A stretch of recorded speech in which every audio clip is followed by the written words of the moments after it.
Jusqu'à 9h, Good Morning Business. Et à 7h45, on reçoit un fan de crypto et de tokens, Pierre Persson, député La République En Marche de Paris. Bonjour. Bonjour. On a eu chaud hier, parce qu'effectivement, on en parlait avec Anthony Morel, le Parlement européen a examiné ce projet de directive qui rend en grande partie interdit les cryptos en Europe, en tout cas en les considérant pas éco-responsables, trop consommateurs d'énergie. Donc on a failli couper les ailes des cryptos en Europe au moment où on a vu que Joe Biden est en train de changer un peu d'avis là-dessus, dit qu'il faut encourager l'innovation. Je ne parle pas des autres pays. C'était moins une ou pas ? Oui, c'était moins une. On a failli interdire finalement la détention de deux actifs principaux, que sont le Bitcoin et l'Ethereum, parce qu'ils consomment de l'électricité. Et c'était quasiment la première rupture avec le principe de neutralité technologique, à savoir qu'on ne juge pas la technologie pour ce qu'elle est, mais plutôt pour ses usages. D'ailleurs, en tant que régulateur, législateur, il faut toujours juger des usages et non pas de la technologie.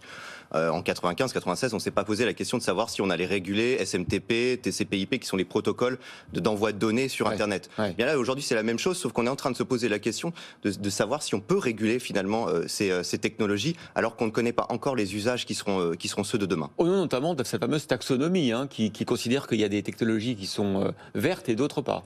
Oui, c'est ça. Et la beauté de ces technologies, qu'elles permettent d'être en toute transparence, de savoir combien ça consomme d'électricité. Aujourd'hui, quand vous envoyez un mail, vous ne savez pas exactement consomme Outlook, etc. Et pour autant, au Parlement européen, on ne s'est pas posé la question d'interdire l'envoi des mails ou de faire une recherche Google. Mais aujourd'hui, il est vrai qu'avec cette technologie, la transparence permet de savoir si elles sont énergivores ou pas. Et donc, c'est poser la question politique de supprimer en fait ces technologies. Je pense que c'est une erreur parce que, vous l'avez dit, les Américains ont commencé à défendre cette technologie pour continuer à pousser plus loin leur souveraineté, notamment dans un contexte géopolitique où cette technologie est au centre du débat. Et ça aurait été, je pense, un problème pour l'Europe, notamment dans l'affirmation de sa souveraineté, dans la course à l'innovation, si elle avait voté un tel texte hier. On a failli justement lester un écosystème dynamique, un écosystème qui fonctionne. Est-ce que pour autant, on est sorti d'affaire, si je peux m'exprimer ainsi ?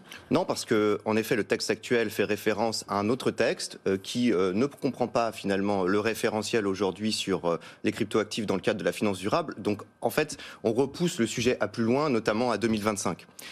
La vraie question, c'est de savoir qu'est-ce qu'on veut finalement de cette technologie. Cette technologie, pour nos téléspectateurs, elle révolutionne clairement aujourd'hui le monde bancaire, le monde prudentiel, mais elle ira bien au-delà. Elle touchera à la question des professions juridiques, des notaires, et même finalement, je pense, de la démocratie de demain. Donc, grâce à la blockchain qui permet effectivement d'identifier, de tracer. Bien sûr. Voilà. Pourquoi ? Parce que aujourd'hui, vous passiez pour détenir de la valeur, vous passez par des tiers qui centralisent à la fois votre donnée ou votre compte bancaire. Aujourd'hui, cette technologie, elle permet de détenir en compte propre son propre argent, ses propres données. Et donc, c'est un changement de paradigme entier. Et aujourd'hui, le régulateur et le législateur doivent l'entrevoir comme tel. Mais ce que l'on constate, c'est qu'il est en train de transposer en fait la réglementation de l'ancien monde sur le nouveau monde, sans considérer finalement que les mouvements, que les changements, que le paradigme est totalement différent. On avance quand même aussi avec beaucoup de prudence en France. On voit ceux qui détiennent des cryptos ou des tokens doivent passer par des néobanques ou des institutions financières un peu parallèles, avoir des portefeuilles. Quand est-ce qu'on va pouvoir libéraliser davantage et faire adopter par notre système bancaire, par exemple, les cryptos ? Oui, il y a un problème. En 2018-2019, quand on avait travaillé avec les acteurs du secteur, le problème était déjà récurrent sur l'accès aux comptes bancaires. Et tant pour les personnes morales que pour les personnes physiques qui détiennent des jetons, parce qu'on voit parfois l'impossibilité que certaines personnes ont de virer en fait de l'argent sur des plateformes d'échange pour acheter de la crypto. Là, il y a un problème de concurrence économique et les banques ont un rôle à jouer. Elles ont même finalement une obligation que de permettre à nos acteurs de pouvoir innover. Le principal mal français, le principal défaut aujourd'hui d'un point de vue concurrentiel, ce n'est pas la réglementation, ce n'est pas l'aspect fiscal, c'est que les banques françaises n'autorisent pas l'ouverture de comptes, notamment pour les boîtes qui innovent dans le secteur. Et ça, c'est un vrai sujet parce qu'aux États-Unis, ils ont clairement changé de braquet. On a aussi des très beaux acteurs. En France, on a reçu sur ce plateau Sorare, qui valorisait 3 milliards, qui fait une sorte de panini de la blockchain et des joueurs de foot. Ledger aussi, le portefeuille. C'est un écosystème quand même qui ont plein développement en France.